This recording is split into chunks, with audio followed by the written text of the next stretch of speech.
قرآن مجید نے منافقین کی پہچان بھی بیان کر دی اور سچے مومنین صحابہ کرام کی بھی بیان کر دی۔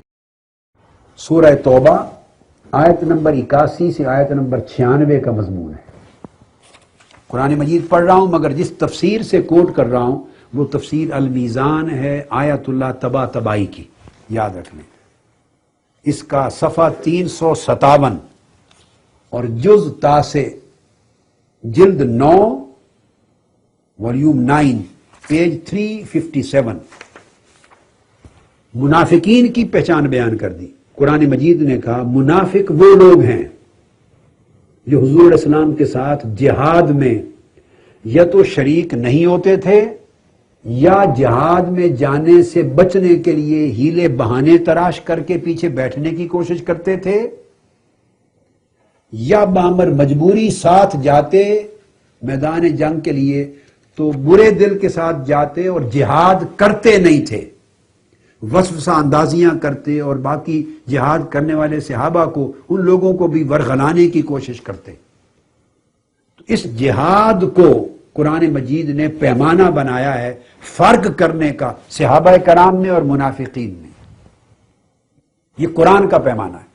ارشاد فرماتا ہے قرآن فاستأذنوک للخروج فقل لن تخرجوا معي ابدا ولن تقاتلوا معي عدوا انکم رضیتم بالقعود اول مرہ فاقعدوا مع الخالفین۔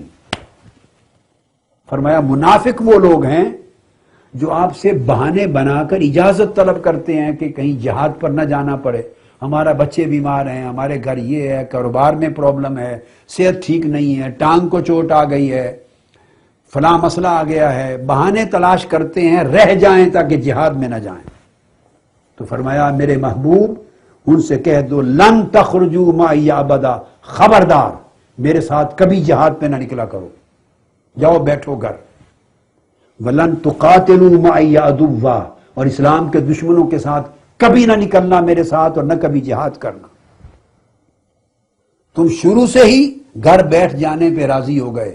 لفظ سنیے قرآن کے، انکم رضیتم بالقعود اول مرہ، تم شروع سے ہی پہلی مرتبہ ہی گھروں میں بیٹھ جانے پہ راضی ہوئے، تمہیں جہاد پہ نکلنا گوارا ہی نہیں تھا۔ فاقعدوا مع الخالفین، بیٹھ جاؤ پیچھے رہ جانے والوں کے ساتھ۔ یہ قرآن مجید نے آیت اتاری، پیمانہ دیا۔ اب اس پیمانے پہ پرکھ لو کون آیا ان خلفائے راشدین میں سے یا صحابہ کبار میں سے کوئی ایک شخص ہے جس نے آقا علیہ السلام سے جہاد کے لیے سے بچنے کی کبھی ایک بار بھی اجازت مانگی ہے؟ قرآن کا پیمانہ ہے بھائی، من گھڑت کس سے چھوڑ دیجئے خدا کے لیے۔ یہ من گھڑت روایات، یہ افسانے اباطیل دفع کر دیں، ہر بات کا فیصلہ قرآن سے کریں۔ قرآن پر سب کا ایمان ہے۔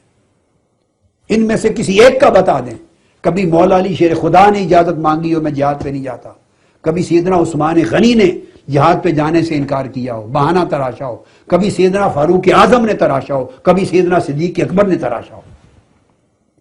یہ تو چاروں صحابہ خلفائے راشدین اور پھر جملہ صحابہ کبار 313 بدری لے لیں، پہلی جنگ ہی بدر کی تھی، پہلی جنگ۔